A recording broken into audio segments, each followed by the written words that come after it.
저는 올해 칠순이 된 이주희입니다. 평생 농사 짓고 반찬 가게를 하면서 자식들을 키우며 살아왔습니다.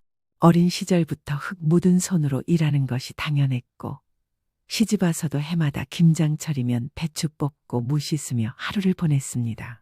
비가 오나 눈이 오나 논밭에 나가 잡초를 뽑고 모내기를 하고, 가을이면 벼 베어 다듬으며 그렇게 하루하루를 살아왔습니다.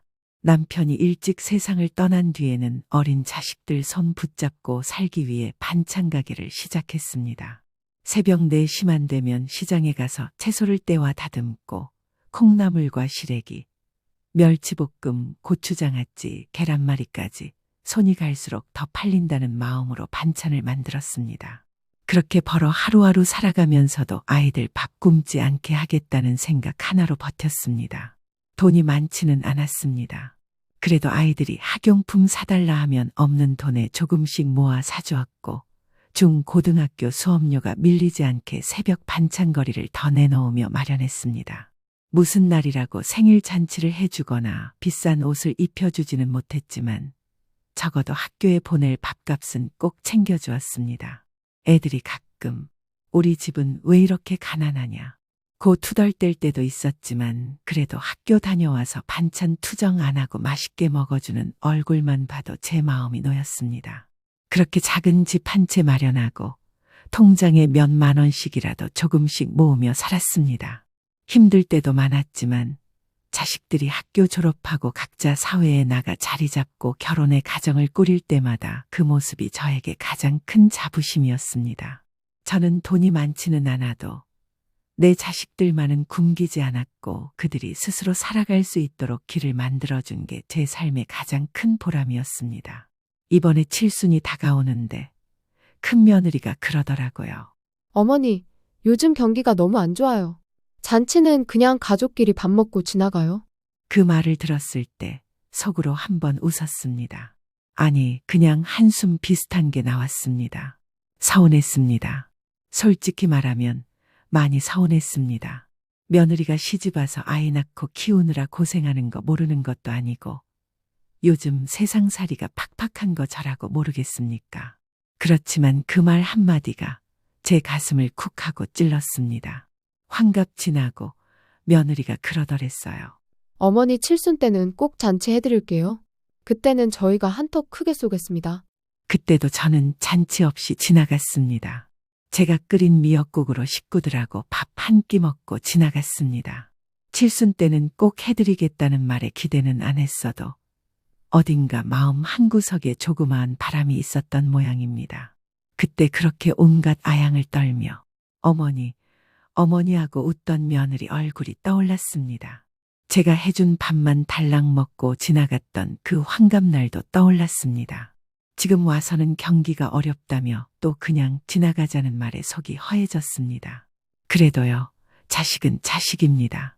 제가 어떤 마음으로 낳아 키웠는데 그 서운한 한마디로 다 끊을 수 있겠습니까? 그래도 보고 싶었습니다. 아들 얼굴, 며느리 얼굴, 손주들 웃는 소리. 그게 보고 싶어서 집에 돌아갈 때 들려보낼 음식을 조금씩 만들어 두었습니다. 고춧잎 데쳐서 무쳐놓고 멸치도 바삭하게 볶아서 식혀 담아두고 무김치도 버무려서 김치통에 담아 냉장고에 넣어두었습니다. 그저 지나가는 길에라도 들려서 가져가라고, 손주들 반찬해서 먹이라고, 그것밖에 해줄 수 있는 게 없어서 미리 만들어 두었던 겁니다. 그런데 그 음식들로, 제가 만든 그 반찬들로 제 칠순 밥상을 차리게 될 줄은 몰랐습니다. 생각해보면 참 허망하기도 하고 서글프기도 했습니다.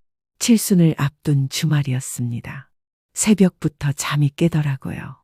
나이 들면 잠이 없다고 하더니 그날따라 더 잠이 오지 않았습니다. 가만히 누워있는데 이대로 누워있자니 하루가 허무하게 갈 것 같아서 일어났습니다. 부엌에 불을 켜고 냄비에 물을 올리고 콩나물을 다듬었습니다. 콩나물국을 푹 끓이고 간장으로 간을 맞추면서 국물이 시원해지길 기다렸습니다.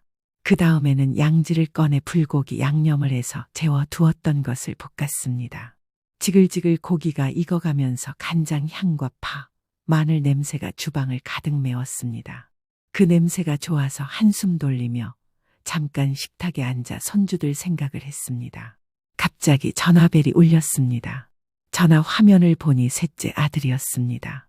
해외 출장 간다고 했는데 거기서 전화한 모양이었습니다. 여보세요? 제가 받자마자 그 아이의 목소리가 들렸습니다. 엄마, 잘 계시죠? 오늘 형네랑 잔치하신다면서요. 그 목소리에 순간 목이 메었습니다. 멀리 타지에서 들려오는 목소리가 이 아침 공기와 섞여 마음을 더 서늘하게 만들었습니다. 그래, 오늘 형네 온대. 니는 잘 있냐?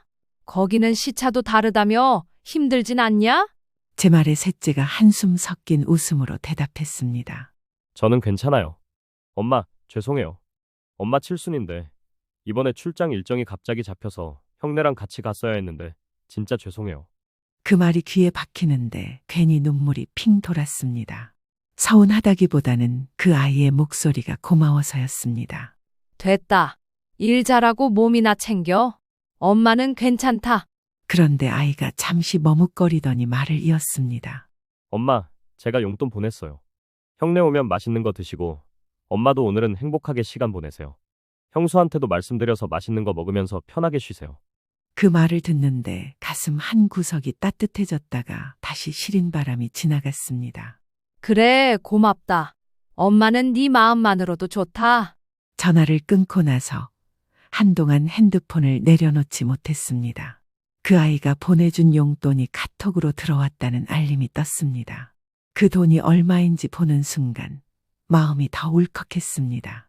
이 아이는 이렇게 멀리 있어도 엄마 마음을 챙기는데 얼마 뒤 아들과 며느리는 빈손으로 털레 왔습니다. 어머니, 죄송해요. 요즘에 진짜 너무 힘들어서요. 며느리는 죄송하다는 말을 했지만 그 말이 그렇게 공허하게 들릴 줄 몰랐습니다. 계란도 꺼내 풀어놓고 부드럽게 계란찜을 만들었습니다. 폭신하게 부풀어 오르는 그 모습이 마치 제 인생 같았습니다. 올라갔다가 꺼지고 또 다시 부풀어 오르고 그래도 결국은 모양이 망가지지 않으려고 애쓰는 것처럼 보였습니다. 김치 냉장고에서 꺼낸 배추김치도 내놨습니다. 그렇게 상을 차렸습니다. 칠순이라지만 떡도 없고 과일도 없고 꽃바구니도 없고 한복도 없었습니다.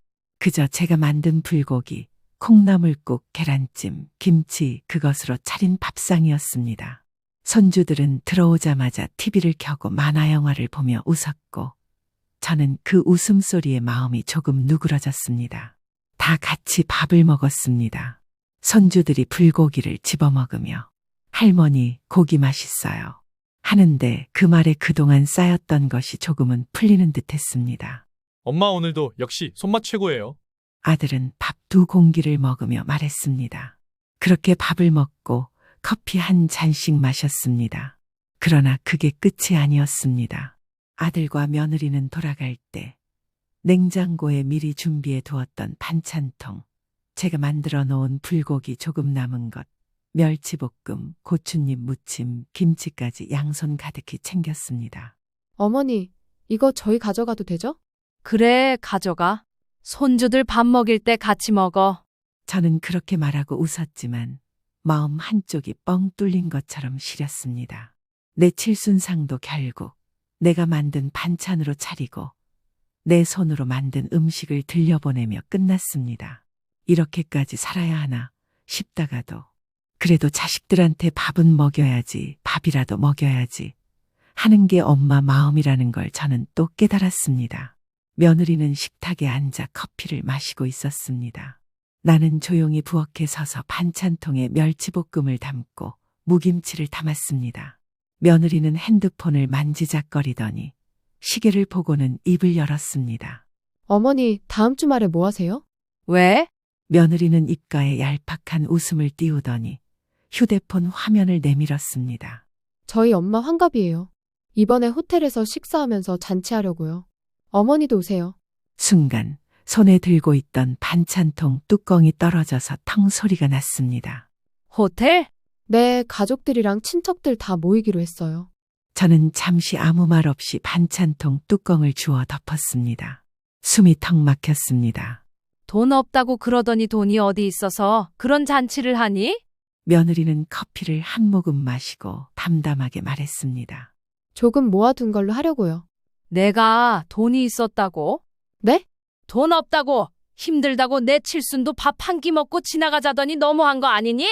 며느리의 표정이 굳더니 커피잔을 내려놓았습니다. 아, 어머니. 그건 그때 상황이 다르잖아요. 뭐가 달라? 어머니, 솔직히 우리 엄마 환갑이잖아요. 저한테는 하나뿐인 엄마예요. 이해해 주셔야죠. 숨이 멎었습니다. 뭐라고? 그리고 어머니 칠순도 지나갔는데 이제 와서 그러시는 건 좀 그렇잖아요. 야, 내가 지금 그게 할 소리냐? 며느리는 반찬통 뚜껑을 닫으며 작게 웃었습니다. 어머니, 너무 민감하게 굴지 마세요. 그게 뭐 대수라고. 그 순간 내 안에서 뭔가 퍽하고 끊어졌습니다. 너 이 싸가지 없는 게 지금 어디서 그딴 소리를 하고 있니? 어머니, 왜 이러세요? 사람 불편하게. 내가 내 친정에는 호텔 잔치 해주면서 나한텐 내 손으로 밥 한 끼도 못 차려주고 내 칠순상은 내 손으로 반찬 차려서 먹였으면서 지금 그게 할 소리냐? 며느리가 눈을 굴리며 말했습니다. 됐어요. 안 오시면 그만이에요. 그 한마디에 내 눈앞이 핑 돌았습니다. 이게 진짜 내가 너한테 어떻게 했는데 내가 그딴 식으로 말해? 그 순간 아들이 방에서 나왔습니다. 휴대폰을 만지다 멈춘 얼굴로 우리를 바라보았습니다. 무슨 일이야? 나는 아들을 쏘아보았습니다. 네가 어디서 저딴 걸 데리고 와서 우리 집 꼴을 이딴 식으로 만드냐?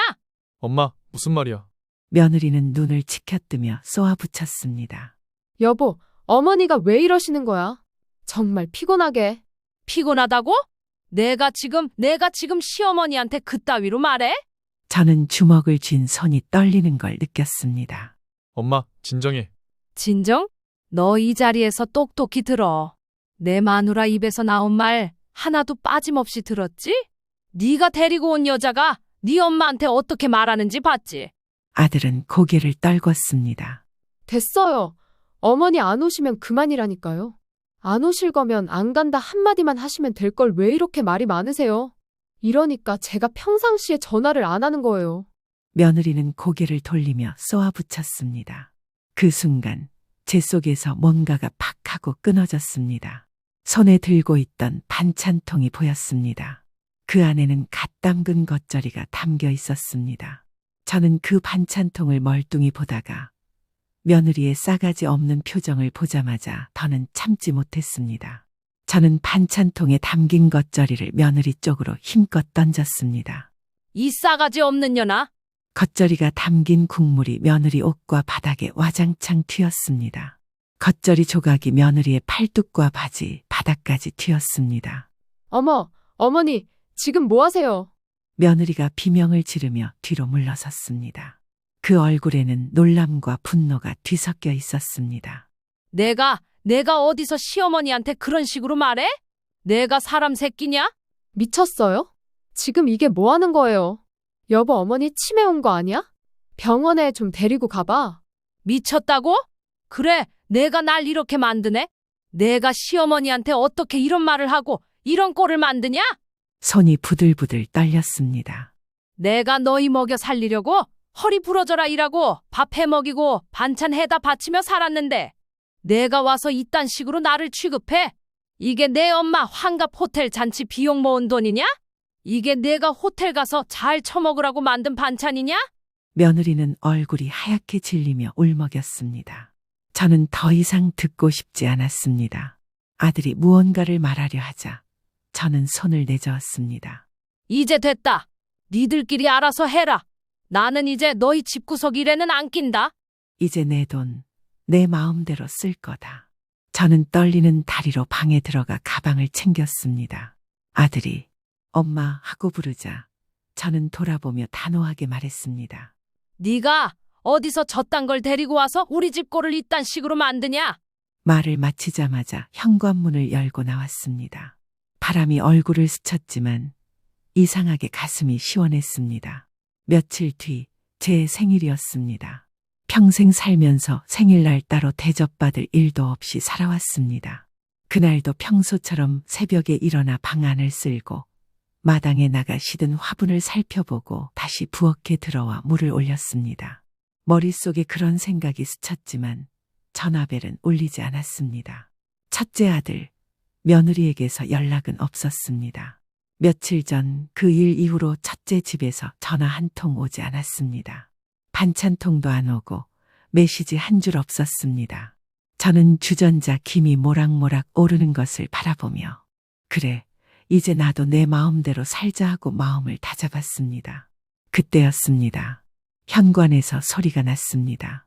엄마, 문을 열자 셋째 아들이 환하게 웃으며 케이크 상자를 들고 서 있었습니다.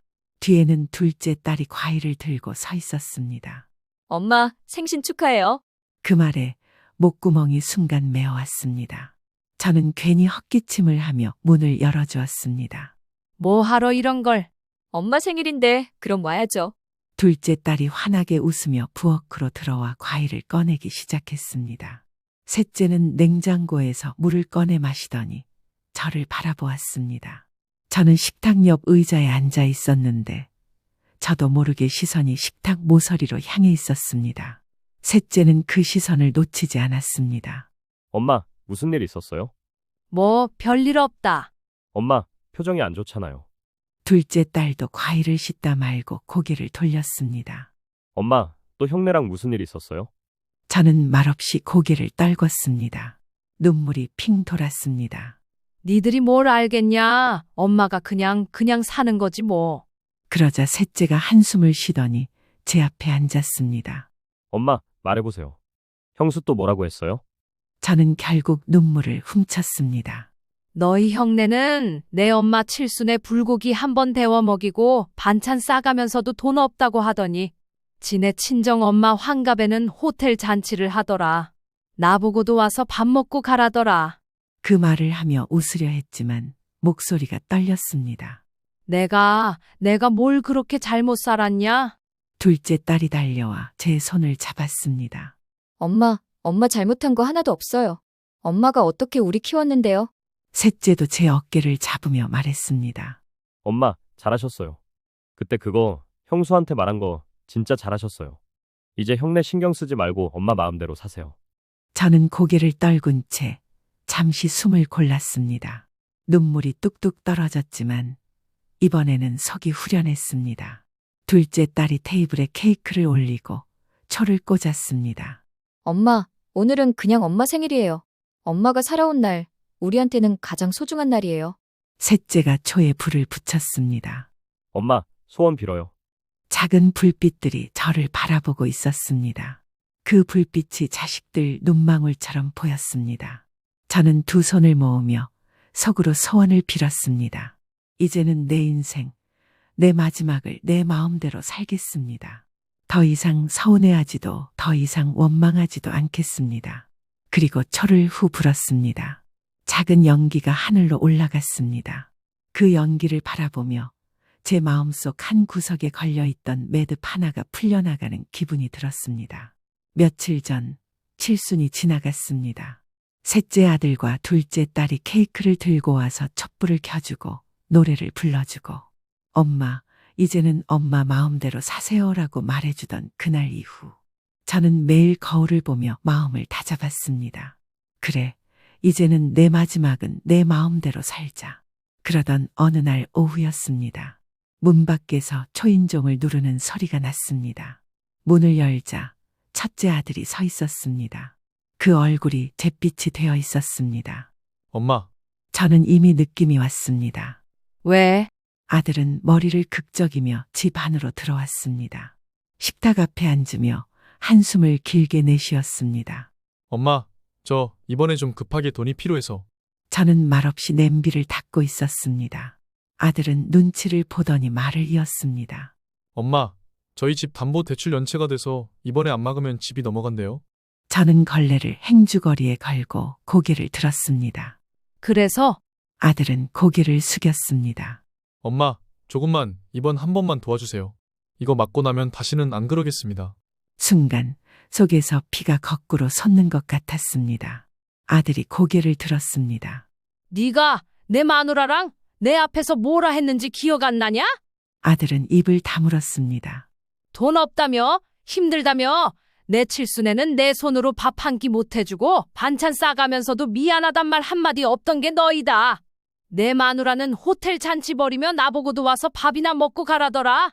아들의 얼굴이 굳었습니다. 저는 식탁 앞에 앉아 아들을 똑바로 쳐다보았습니다. 이제야 안 된다. 엄마, 안 된다고 했다. 엄마, 제발 집이 넘어간다니까요. 그럼 넘어가라. 아들은 눈이 동그래졌습니다. 너 결혼할 때 해준 그 집마저도 뺏기기 싫으면 닥치고 조용히 살아라. 나 이제 너희 집구석 일에는 한 푼도 안 낸다. 내가 평생 너희 키우고 먹여 살리고 빚 대신 갚아주고 반찬 해 먹이고 그걸로 충분하다. 이제 너는 내 돈으로 내 빚 갚아주다.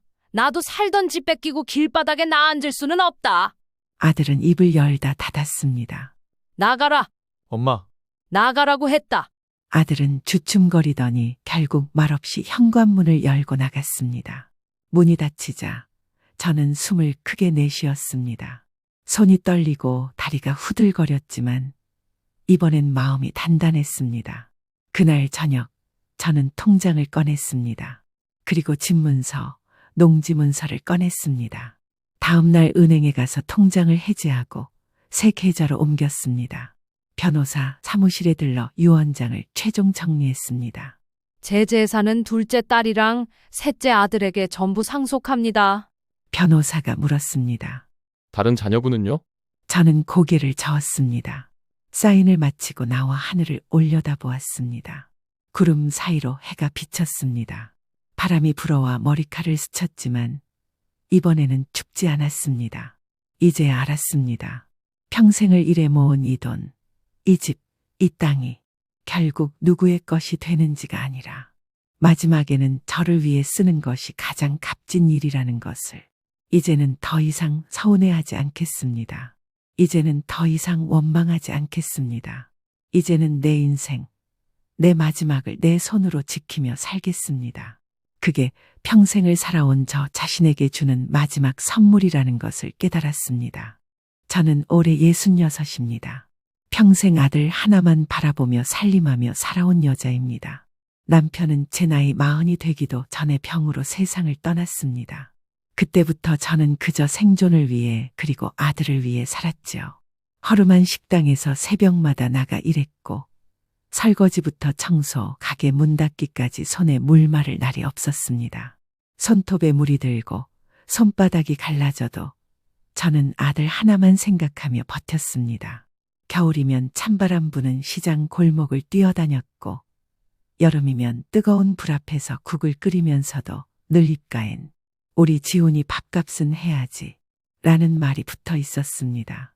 지훈이는 그런 엄마의 마음을 알았는지 늘 조용하고 성실한 아이였습니다.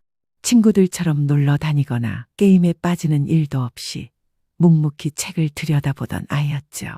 학교 끝나면 조용히 도서관에 가고 집에 오면 공부를 하며 제 옆에 앉아있던 기억이 선합니다.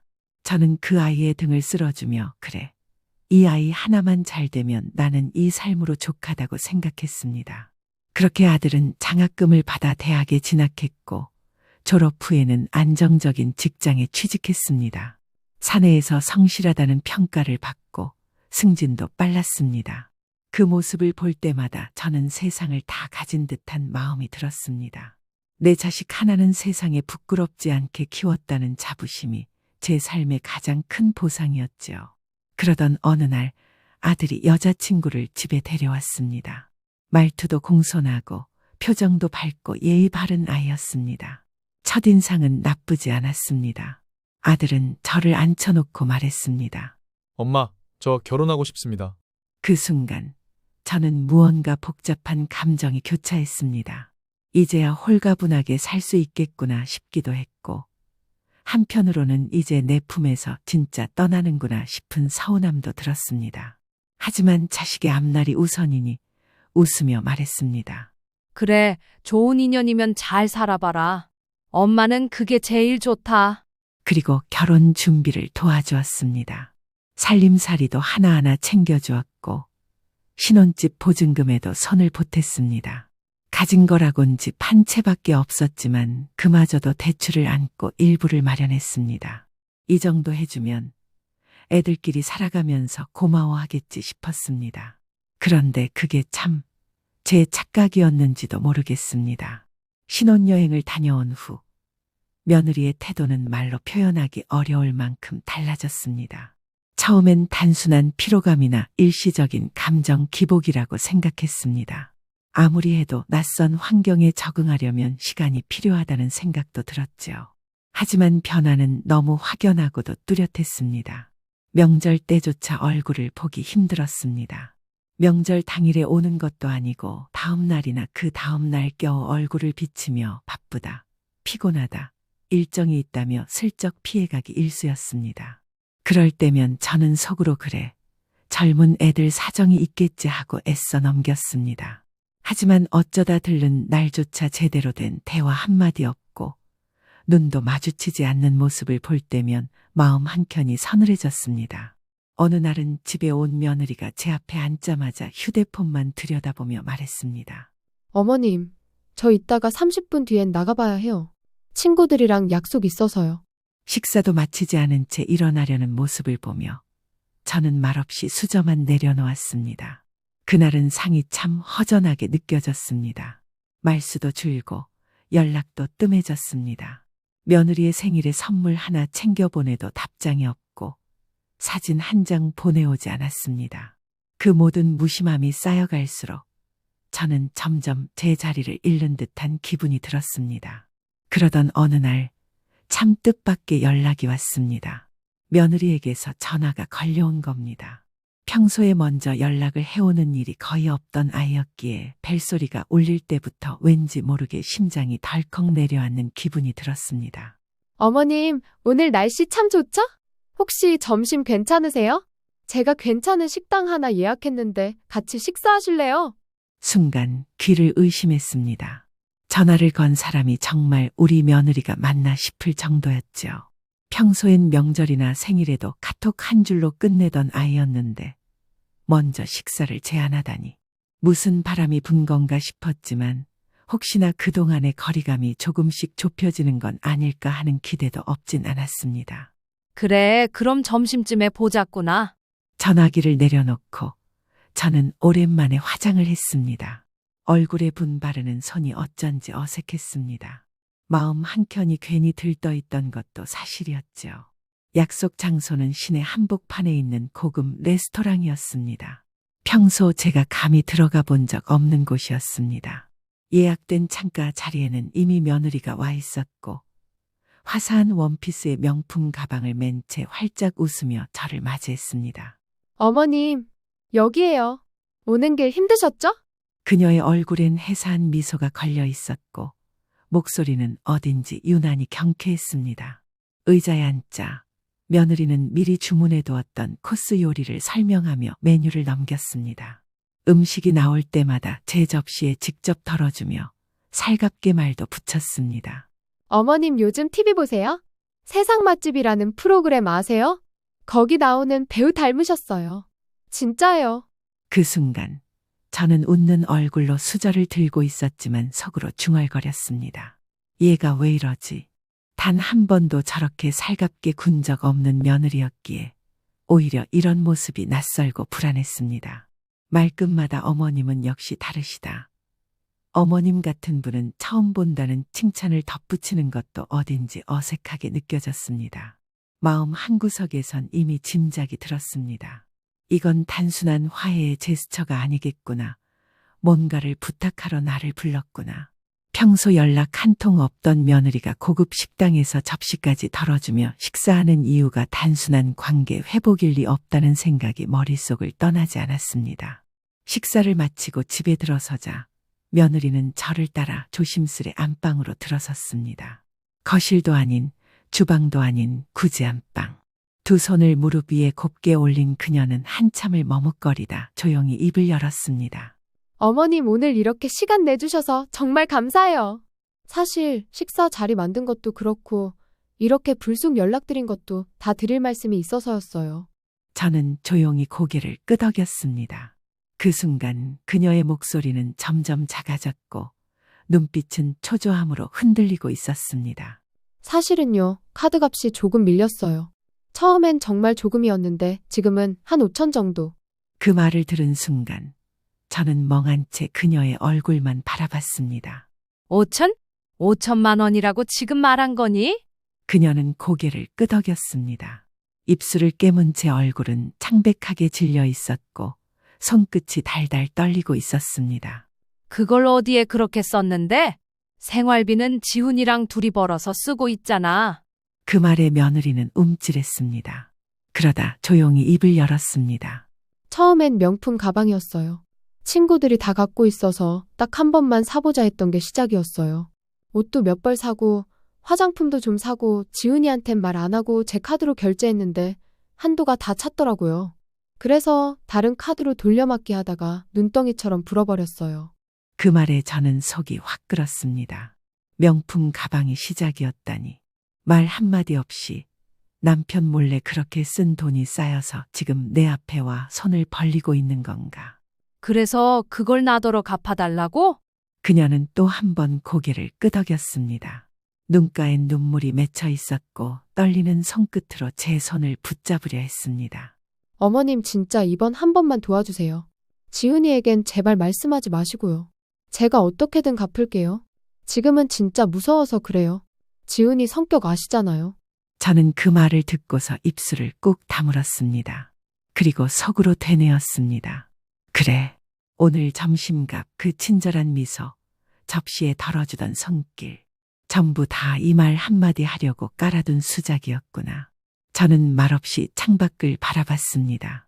세찬 봄바람이 지나가는 창틀 너머로 무언가 저릿한 기분이 밀려왔습니다.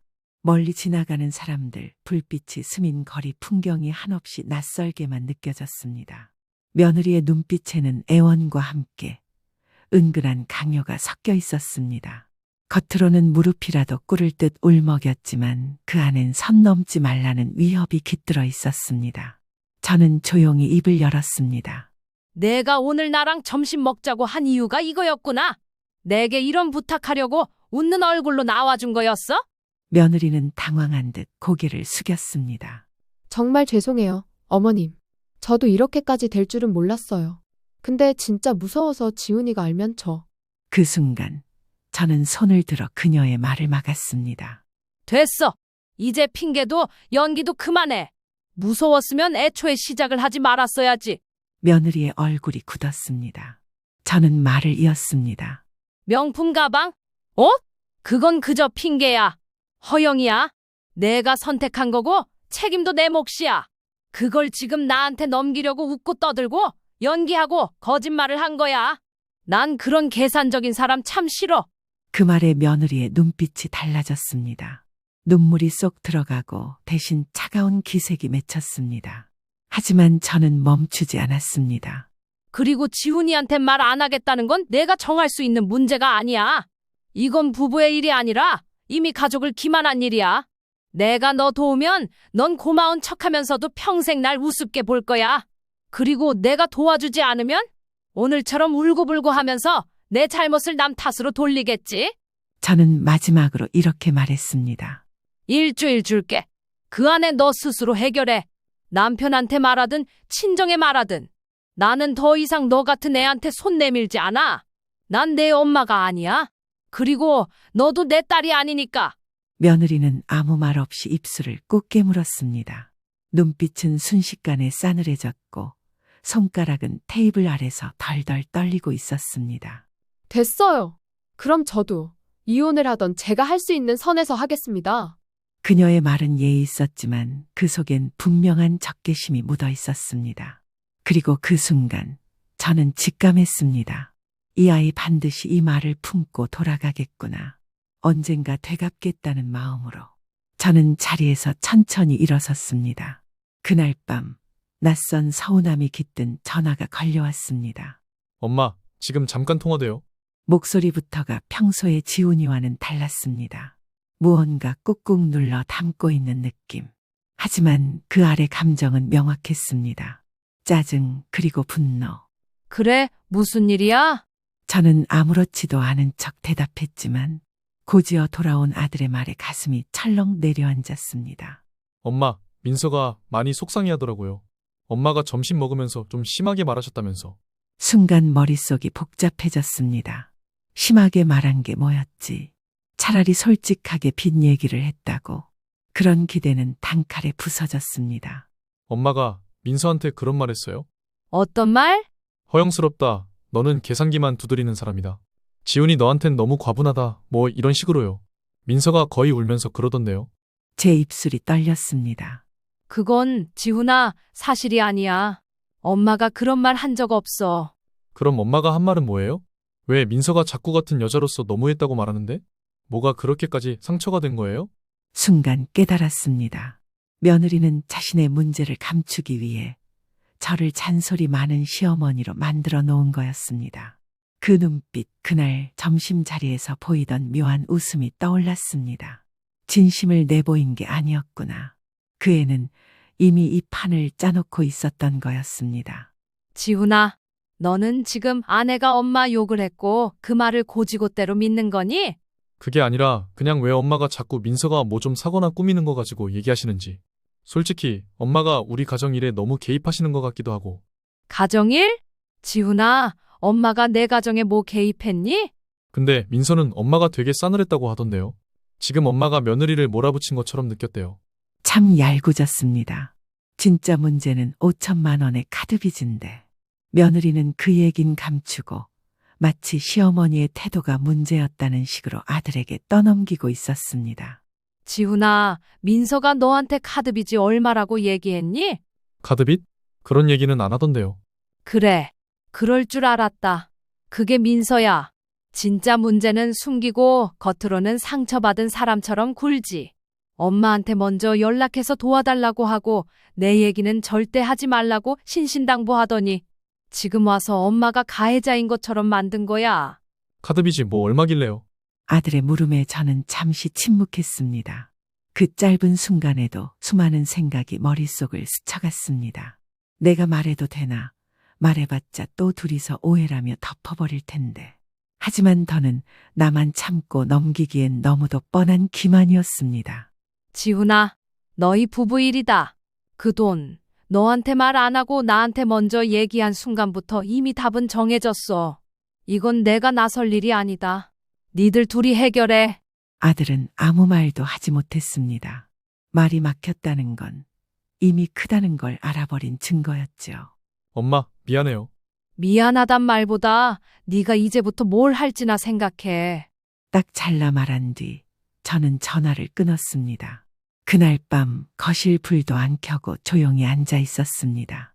어두운 창밖을 바라보며 머릿속엔 이제 곧 일이 터지겠구나라는 예감이 맴돌았습니다.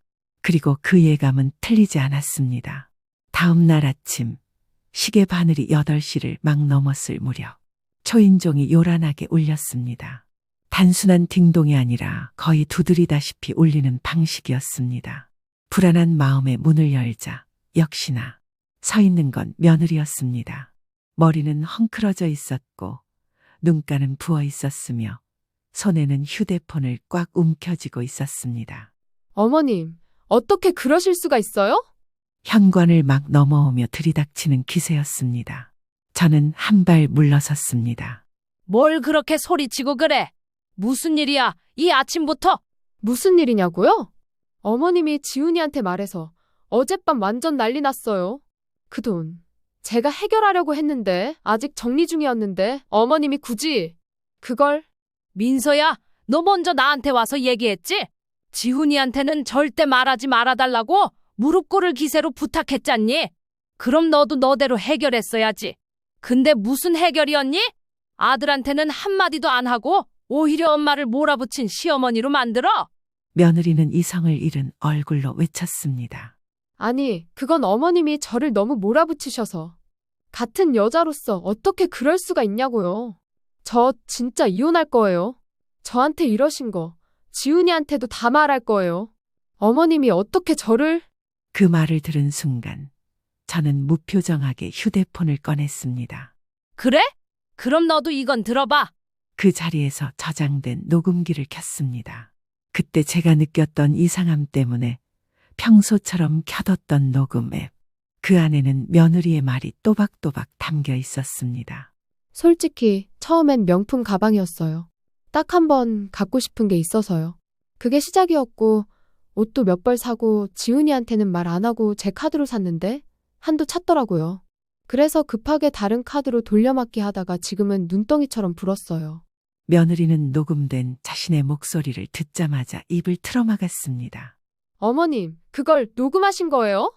내가 나를 이간질하는 시어머니로 만들었다며? 그럼 나도 준비는 해야지. 너처럼 계산 빠른 사람 앞에서 감정만으로는 안 되니까. 잠시 후 저는 그 파일을 그대로 아들에게 전송했습니다.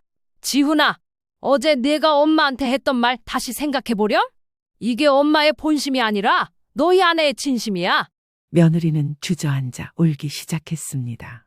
하지만 그 울음에는 진심이 느껴지지 않았습니다. 저는 조용히 말했습니다. 민서야, 이건 내가 스스로 키운 일이야. 사람과 사람 사이에는 신뢰라는 게 있어.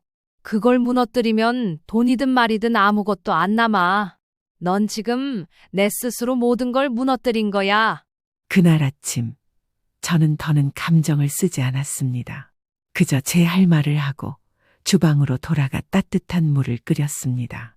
창밖으론 아침 햇살이 들어오고 있었고 그 안에서 저는 조용히 이렇게 생각했습니다. 이번엔 내가 틀리지 않았다. 며느리는 두 손으로 얼굴을 가린 채 흐느끼는 모습이 안쓰러워 보일 수도 있었지만 저는 더 이상 그 눈물을 믿지 않았습니다. 그 애가 흘리는 눈물은 늘 자기 연민에서 시작됐고 책임에서 도망칠 때 흘렸습니다. 현관문이 열리고 지훈이가 들어섰습니다. 정장을 대충 걸친 채 얼굴은 헝클어져 있었고 눈은 충혈돼 있었습니다. 엄마, 무슨 일이야? 민서가 아침부터 울면서 뛰쳐나가고 엄마가 보낸 녹음은 뭐고? 말이 끝나기도 전에 며느리가 벌떡 일어났습니다. 지훈아, 어머님이 나한테 무슨 짓을 한 줄 알아? 내 말 안 듣고 나 몰래 녹음해서 너한테 파일 보내고 나 지금 완전 무너졌다고. 지훈이의 눈이 저를 향했습니다. 하지만 저는 그 눈길을 피하지 않았습니다. 조용히 흔들림 없이 말했습니다. 내가 들은 그대로야. 녹음은 내가 한 게 맞아. 내 아내가 처음부터 너한테 말 못한다고 했고 나한테는 도와달라면서도 진심은 숨겼으니까. 내가 믿을 사람은 내 귓뿐이었어. 지훈이는 말없이 고개를 끄덕였습니다. 그 짧은 끄덕임 속에 이미 마음에 무게추가 기울고 있다는 걸 저는 느꼈습니다. 지훈아, 넌 나 안 믿어. 진짜야, 나 그냥 너무 힘들어서. 어머님 말에 상처받아서 잠깐 감정이 실수한 거야. 지훈은 그녀를 보며 말했습니다. 민서야, 지금까지 실수라고 말하는 거 그게 문제야. 뭐? 카드 돌려막기 한 것도 실수. 나한테 숨긴 것도 실수. 엄마를 이용한 것도 실수. 지금 이 상황도 잠깐 감정이 실수라고 해. 넌 단 한 번도 제대로 책임지겠다고 말한 적 없어. 그제야 며느리의 눈빛이 흔들렸습니다. 지훈아, 나 진짜 이혼 얘기 꺼낸 거 감정적이었어. 당연히 후회해. 우리 다시 생각하면 안 돼. 지훈은 고개를 돌렸습니다. 그녀를 바라보지 않았습니다. 민서야, 나도 너한테 상처 주고 싶진 않아. 하지만 계속 살아가다 보면 너는 또 숨길 거야. 그게 소비든 감정이든 말이든. 난 그게 더 무서워. 그럼 그게 이혼할 이유야? 조용히 또박또박 지훈은 마지막으로 말했습니다. 응, 이혼하자. 그 말에 며느리는 입을 벌렸지만 아무 말도 하지 못했습니다. 손을 내밀지도 눈물을 흘리지도 않았습니다. 자신이 지훈의 확신을 무너뜨릴 수 없다는 걸 그제야 알게 된 것 같았습니다. 잠시 후 그녀는 돌아섰습니다. 문이 닫히는 소리가 가볍게 울렸고 거실엔 정막만 남았습니다. 저는 조용히 아들에게 따뜻한 물 한 잔을 건넸습니다. 고생했다, 지훈아. 아들은 말없이 고개를 숙였고 그 자세로 한참을 앉아 있었습니다. 저는 등을 다독이지 않았습니다. 그 애도 이제 알아야 할 겁니다. 사랑만으로는 가정을 지킬 수 없고 신뢰 없는 관계는 언젠가 반드시 금이 간다는 것을. 며느리가 돌아간 그날 이후 집안은 조용했습니다. 거실에 울려 퍼지던 말다툼도 무겁게 내리꽂히던 깊은 한숨도 사라졌습니다. 처음엔 그 정적이 낯설었습니다. 하지만 며칠이 지나자 그 고요 속에서 저는 안다는 걸 느꼈습니다. 이게 평화라는 것을요. 지훈이는 이혼에 필요한 절차를 묵묵히 밟아갔습니다. 더는 큰 소리도 망설임도 없었습니다. 한 번 마음이 식은 사람은 되돌아보지 않는다는 걸 그 아이 역시 알아버린 것이겠죠. 하루는 아들이 이렇게 말했습니다. 엄마, 내가 너무 늦게 알았지? 민서가 잘못한 것도 맞지만 난 엄마 말을 끝까지 들어보지도 않고 먼저 따졌던 거. 그게 아직도 마음에 남아. 저는 조용히 고개를 저었습니다. 사람이 언제나 똑바로 보는 건 아니야. 하지만 내가 눈을 돌린 걸 다시 바라봤다면 그걸로 된 거야. 엄마가 원하는 건 결국 내가 후회 없는 삶을 사는 거니까. 그 말에 아들은 잠시 고개를 숙였고 말없이 제 손등을 덮었습니다. 그 손의 체온이 참 오래간만에 따뜻하다고 느꼈습니다.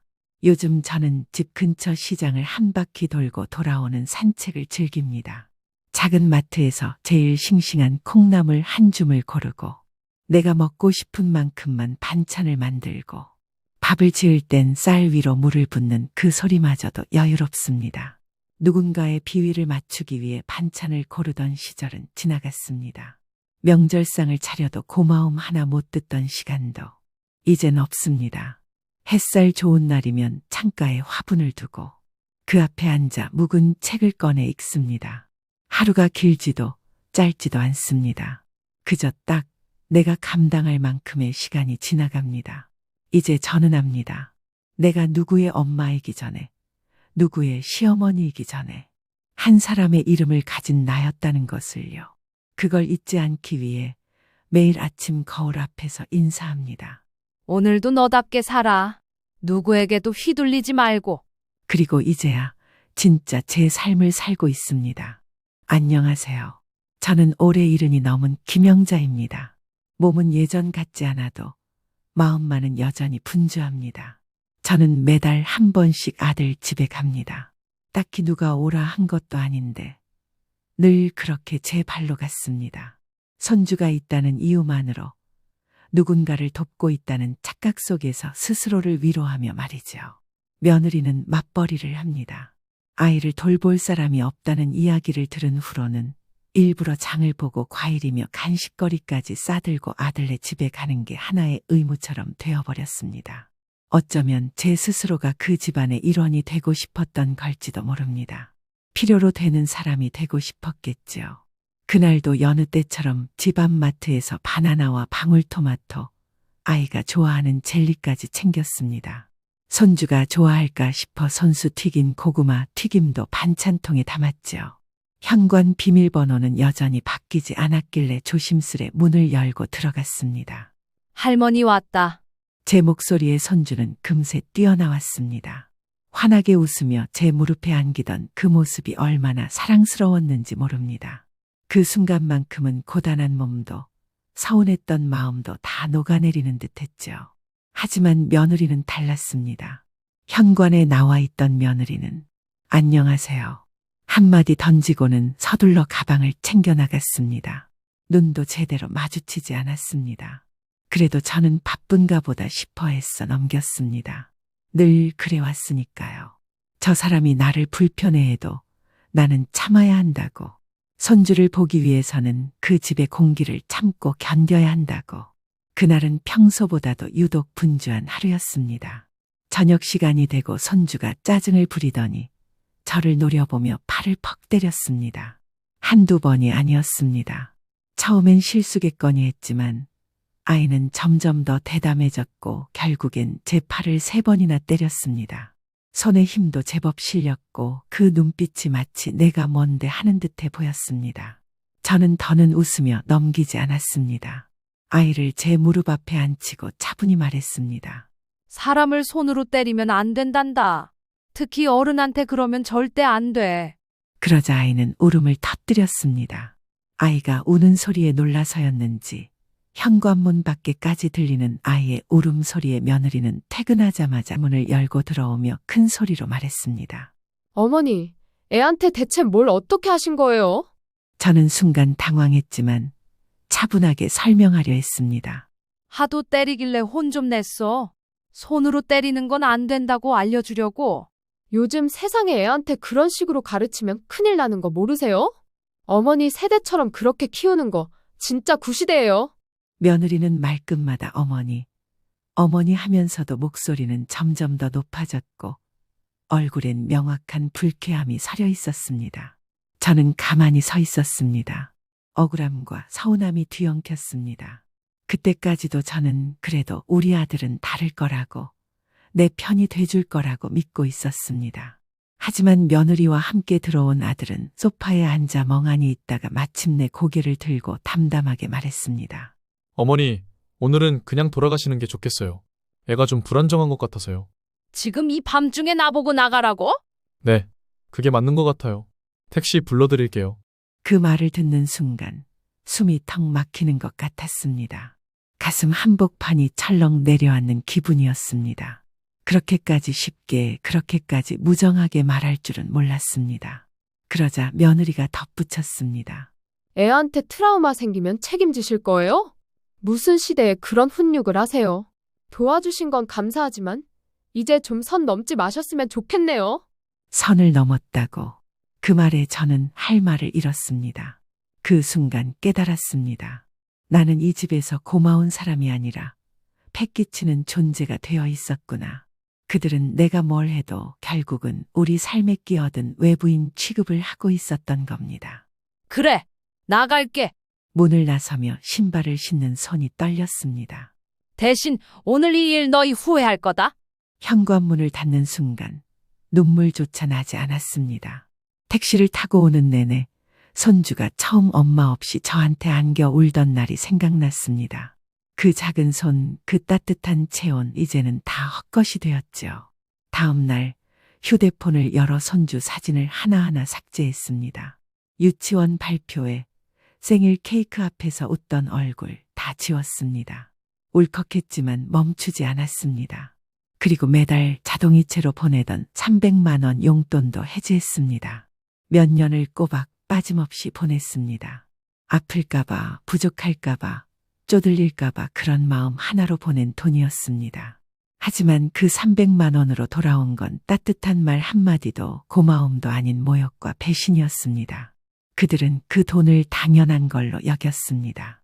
손주를 봐주는 것도, 장을 봐주고 반찬을 해다 주는 것도, 매달 입금되는 돈조차도 다 해야 할 일처럼 여겼습니다. 저라는 사람은 그 집에서 계좌번호 하나짜리 존재였던 셈이죠. 그래서 저는 끊었습니다. 계좌도, 인연도. 이제는 제 자신을 위해 그 돈을 쓰기로 했습니다. 제 몸에 좋은 음식 사 먹고, 친구들과 소풍도 가고, 미뤄뒀던 치과 치료도 받기로요. 그들에게 더는 제 시간도, 제 돈도, 제 마음도 쓰지 않겠습니다. 이제는 저를 위해 살아야 할 시간입니다. 용돈을 끊고 2달쯤 지났을까요? 그동안 한 번도 연락 없던 아들 휴대폰에서 전화가 왔습니다. 화면에 뜬 민수라는 이름을 잠시 바라보다가 저는 천천히 전화를 받았습니다. 어머니 잘 지내시죠? 익숙한 목소리였습니다. 하지만 그 안에 조심스러움이 뚝뚝 묻어났습니다. 무슨 일이냐? 그게 요즘 좀 갑자기 지출이 많아져서 아이 학원비도 밀리고 전기세도 그렇고. 잠시 침묵이 흘렀습니다. 결국 그는 본론을 꺼냈습니다. 혹시 지난달 용돈이 자동이체 오류로 안 된 거면 다시 설정 좀 부탁드릴 수 있을까요? 너무 갑작스러워서. 저는 웃음이 나왔습니다. 아니, 비웃음에 가까웠죠. 자동이체 오류 아니야. 내가 끊었어. 어머니, 갑자기 왜 그러세요? 우리가 그날은 조금 예민했던 거고 아이도 이제 다 잊었어요. 그냥 예전처럼. 그 순간 저는 단호하게 잘랐습니다. 민수야, 예전처럼 내가 너희한테 매달 300만 원씩 보낸 게 몇 년인지 아냐? 그것도 내가 먼저 말 꺼낸 적 없었다. 그런데 날 그렇게 쫓아내고도 예전처럼을 입에 올려? 아들은 말이 없었습니다. 저는 이어 말했습니다. 돈이 필요하면 아내한테 먼저 물어봐. 그날 나한테 그렇게 싸가지 없게 굴던 그 며느리 말이야. 어머니 소리도 귀찮다는 얼굴로 하던 사람. 그 사람이랑 상의해봐. 그리고 바로 전화를 끊었습니다. 문득 그 지난 날들이 떠오릅니다. 젊었을 적 제 삶은 늘 쪼들리고 바빴습니다. 남편과 저는 넉넉지 않은 살림 속에서도 한 푼, 두 푼 아껴 모으며 살았습니다. 시장 구석 식당에서 허름한 쌀밥 한 공기로 점심을 때우고, 주말이면 남편은 대리운전을 나가고, 저는 반찬 가게 납품 일을 했습니다. 우리는 그 돈을 허투루 쓰지 않았습니다. 둘 다 제대로 쉬지도 못했지만, 마음 한켠엔 우리도 언젠간 든든한 노후를 맞을 수 있겠지 하는 꿈이 있었습니다. 처음 장만한 건 낡은 아파트였습니다. 당장 큰 돈이 들진 않았지만 융자 끼고 계약서에 사인할 땐 손이 떨리더군요. 그 다음은 작은 상가 건물 그리고 도배부터 철거까지 우리가 직접 손본 다세대 주택. 남편은 항상 말하곤 했습니다. 우리 둘만 고생하면 나중엔 애들한테도 든든한 게 되지 않겠어. 그 말에 저는 고단한 허리를 펴고 다시 삶에 매달렸습니다. 그리고 그렇게 우리는 몇 채의 부동산을 갖게 되었고 그 수익으로 노후를 걱정 없이 보낼 수 있을 만큼 쌓아갔습니다. 남편이 세상을 떠난 후엔 저 혼자 모든 걸 챙겼습니다. 세입자 연락, 관리비 정산, 건물 수리. 그 모든 걸 해내며 저는 내심 자랑스러웠습니다. 내가 우리 가족을 지켰구나.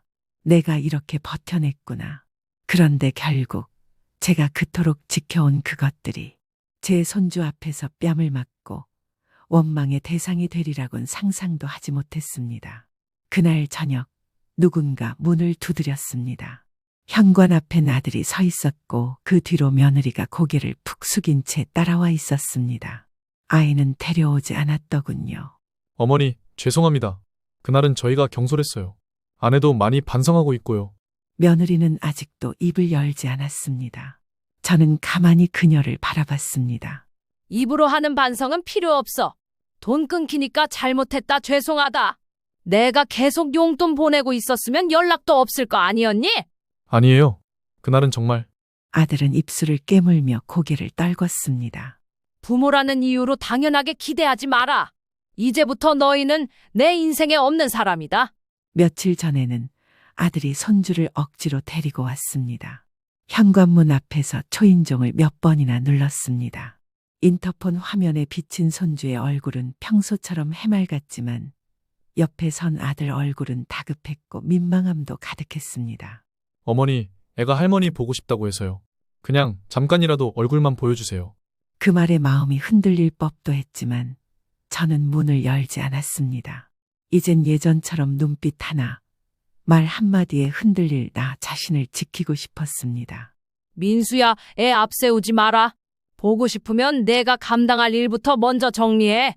그리고 조용히 인터폰을 껐습니다. 문 밖에서 아들이 한참을 머물렀지만 결국 발길을 돌렸습니다. 그날 저녁 전화 한 통이 걸려왔습니다. 화면엔 낯익은 이름 안사돈이었습니다. 한숨을 길게 내쉬고 전화를 받았습니다. 아이고, 사부인 우리 애들 말이에요. 뭐가 그리 화가 나셨어요? 아이고, 애들이 그러는 거야 철이 없어서 그런 거지. 어른이 그러시면 너무 매정하세요. 제가 아무 말 없자 안사돈은 말을 이어갔습니다. 사부인, 사실은요, 애들이 요즘 좀 많이 빠듯해요. 지난 몇 달 동안 저희가 공과금이랑 관리비 내주고 있어요. 민수도 자존심 상한 거 알지만 상황이 워낙 그러니까. 애들이야 한번 자식 잘 키워보겠다고 한 거고 사부인도 그냥 예전처럼 용돈 좀 쥐어주시고 손주도 좀 보러 오세요. 애가 할머니만 찾는다니까요. 그 말을 듣는 순간 속이 뒤집히는 줄 알았습니다. 그래도 참고 말했습니다. 사부인, 애들 공과금을 왜 사부인이 내세요? 걔네 벌어서 걔네가 내야죠. 그러니까 좀 도와주시라는 거잖아요. 사부인도 손주 보러 가고 싶으실 테고. 아니요, 전혀요. 제 목소리가 떨릴 정도로 올라갔습니다. 제가 왜 손주를 핑계로 또 다시 그 집에 발을 들여야 합니까? 제가 매달 300만 원씩 보냈습니다. 그 돈이 한두 번도 아니고 몇 년을요? 근데 돌아온 게 뭐였습니까? 오밤중에 문 밖으로 쫓겨난 거였습니다. 숨을 가다듬고 한마디 한마디 뱉었습니다. 결국 이 사단도 돈 때문 아닌가요? 뭐 하나 도와주면 다음엔 그게 의무가 되고 안 하면 모질다고 하고. 도대체 왜 어른들이 애들 등 뒤치우는 인생을 계속 살아야 하는 겁니까? 안사돈은 잠시 말이 없었습니다. 하나하나 해줘 버릇하니 지들이 당연하단 줄 아는 거고 부모들이 만만해 보이는 겁니다. 결혼했으면 지들 앞가림은 지들이 해야죠. 언제까지 어른들이 뒤에서 끌려가야 합니까? 통화를 끊고 나서도 가슴이 쿵쾅거렸습니다. 하지만 후회는 없었습니다.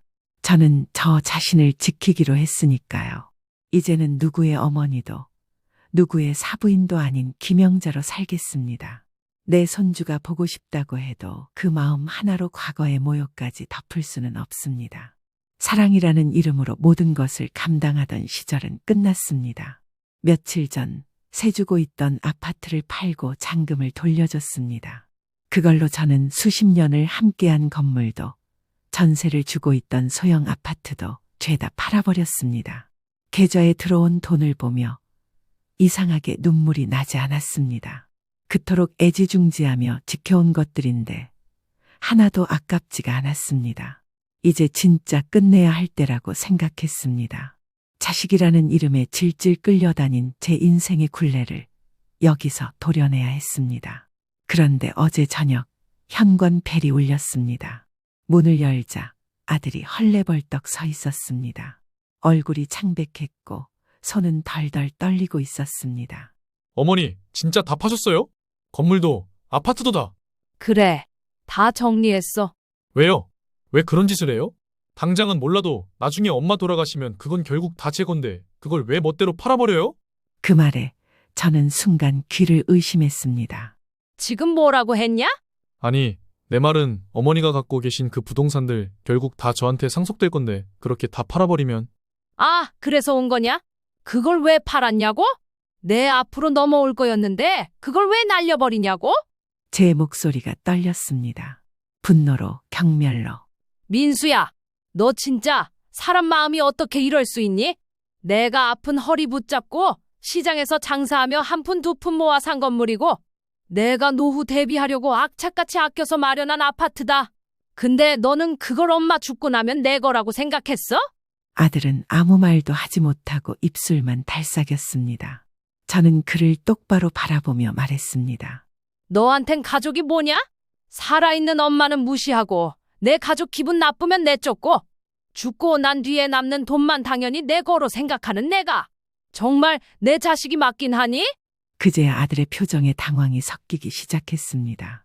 아니, 그게 아니라 그냥 너무 갑작스럽게 처분하시니까.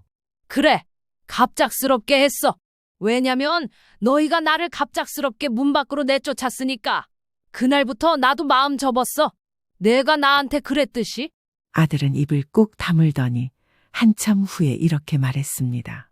어머니가 그 돈으로 뭘 하시려고요? 저는 냉정하게 말했습니다. 여행 다닐 거다. 좋은 데서 살 거고 내 몸 챙길 거고 남은 돈은 사회에 기부할 거다. 너한텐 한 푼도 안 남겨. 진심이세요? 진심이야. 그럼 전 뭘 믿고 살아야 해요? 그 말에 저는 말없이 웃었습니다. 이제야 그 말이 나오네? 그렇게 어머니 하며 등 돌릴 땐 언제고? 이젠 믿고 살아야 할 것이 없다고 투정이냐? 그날 저는 문을 조용히 닫았습니다. 하지만 제 마음속 문은 단단히 닫혀 있었기에 전혀 미련이 없었습니다. 며칠 뒤 저는 여행 가방을 꾸렸습니다. 길게는 아니어도 바다를 보며 며칠 푹 쉬고 오기로 마음먹었습니다. 젊은 날엔 남편 뒷바라지, 아이 키우느라 먼 곳은 꿈도 못 꿨지만 이제는 달랐습니다. 지금 이 시간, 이 자유가 내 인생의 진짜 시작 같았습니다. 기차에 몸을 실었습니다. 창밖으로 펼쳐진 푸른 들판, 유채꽃 피어있는 시골 간이역들, 이 모든 풍경이 내 것 같았습니다. 그리고 가방 안엔 친구들과 나눠 먹을 간식이랑 살면서 한 번도 안 써본 나를 위한 화장품이 들어 있었습니다. 그 시각 아들은 은행 대출 상담 창구에 앉아 있었습니다. 기약 없이 빠져나간 생활비, 계속 밀려드는 학원비, 보험료, 관리비에 처음으로 부모 없이 사는 게 이렇게 불안한 일이었나 실감하기 시작했겠죠. 서류 확인해보니 전세 대출도 있고 이번엔 카드값도 3달째 연체되어 있으시네요. 창구 직원이 난감한 표정으로 고개를 숙였습니다. 며느리는 옆자리에서 이를 꽉 깨물고 말했습니다. 당신이 괜히 자존심 세워서 그래. 그날 그냥 무릎 꿇고 사과했으면 될 일을. 그 말에 아들은 고개를 돌렸습니다. 그 순간에도 며느리는 목소리를 낮추려는 노력조차 하지 않았습니다. 그래서 지금 이게 뭐야? 나까지 끌고 와서 은행에서 구질구질하게 대출 상담 받게 만들고. 돈 없으면 없는 사람처럼 굴어야지. 왜 사람 자존심만 앞세워? 옆 테이블에 앉은 사람들이 하나둘씩 시선을 돌리기 시작했습니다. 은행 상담 직원은 애써 미소를 유지했지만 눈치를 보는 게 뻔히 보였습니다. 조용히 해. 여기가 집이야? 내가 조용히 못하니까 이렇게 된 거야? 아니, 어머니가 그 돈 끄는 뒤로 지금 몇 달이야? 공과금, 관리비, 보험료까지 우리 집에서 얼마나 냈는지 당신 알아? 그만하라고. 직원이 조심스레 말을 끊었습니다. 두 분 일단 대출 조건 다시 정리해서 드릴 테니 편하실 때 오셔도 됩니다. 하지만 며느리는 멈추지 않았습니다. 그리고 그날 어머니는 택시 타고 나갔지만 난 그날 이후로 내내 눈치 보며 살았어.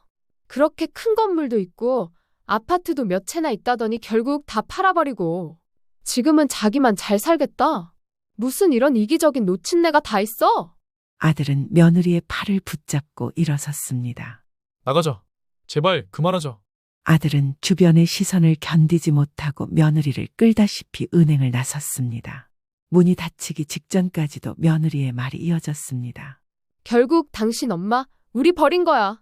지 앞가림만 하겠다고, 자기 살겠다고. 그런 사람이 어머니야?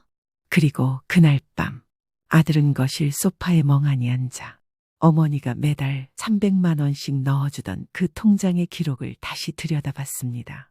그 많던 내역이 멈춘 지 석 달째. 그제야 그는 깨달았습니다. 어머니는 돈이 끊긴 게 아니라 마음이 끊긴 거라는 걸. 그날 이후 아들네 부부의 갈등은 더 이상 덮을 수 없는 지경에 이르렀습니다. 한때는 아이가 생기면 뭐든 버텨낼 수 있을 거라 믿었고 제 도움 없이는 살아도 체면은 지키고 산다고 믿었겠죠. 하지만 용돈이 끊기고 건물도 아파트도 모두 팔렸다는 소문이 퍼지자 그 부부 사이에 있었던 마지막 끈마저 스르르 끊어졌습니다. 서로를 향해 날을 세우고 지친 얼굴로 함께 있는 시간이 늘어날수록 손주는 무언가 이상하다는 듯 거실에서 조용히 앉아만 있었습니다. 며느리는 결국 아이를 데리고 친정으로 들어갔고 아들은 회사 야근을 핑계로 집에 들어가지 않는 날이 많아졌습니다. 그들 사이엔 이제 가족이 아닌 채무와 책임만 남아 있었습니다. 그즈음 저는 한적한 바닷가 마을로 이사를 했습니다. 조용하고 사람 없는 작은 전원주택이었죠. 텃밭엔 토마토와 쑥갓을 심었고 집안엔 제가 아끼는 책들과 작은 라디오 그리고 자수 놓은 쿠션 하나. 처음엔 적막함이 무서웠지만 이내 적막함이 편안함이 되었습니다. 누가 찾아올까 문소리를 엿듣는 일도 없고 돈이 빠져나가는 계좌를 신경 쓸 일도 며느리 눈치를 볼 일도 없었습니다. 가끔 이웃 아주머니와 바닷가 카페에서 마시는 따뜻한 커피 한 잔이 그 어떤 호사보다 소중하게 느껴졌습니다. 저녁이면 붉게 물든 수평선을 바라보며 혼잣말을 합니다. 그래도 잘했다. 여기까지 오느라 수고했어, 김영자. 그리고 휴대폰을 꺼내 봅니다. 아들 번호는 여전히 지우지 않았지만 제가 먼저 전화를 걸 일은 없습니다. 가끔은 손주의 얼굴이 떠오릅니다. 하지만 그것도 이젠 바람결처럼 스쳐 지나갈 뿐입니다. 사랑은 줬지만 그 사랑이 짓밟혔을 때 내가 나를 다시 일으켜 세운 그 기억이 더 소중하니까요. 그리고 그 어떤 후회도 그 어떤 눈물도 이제는 내 삶을 흔들 수 없습니다. 나는 지금 온전히 나로서 살아갑니다.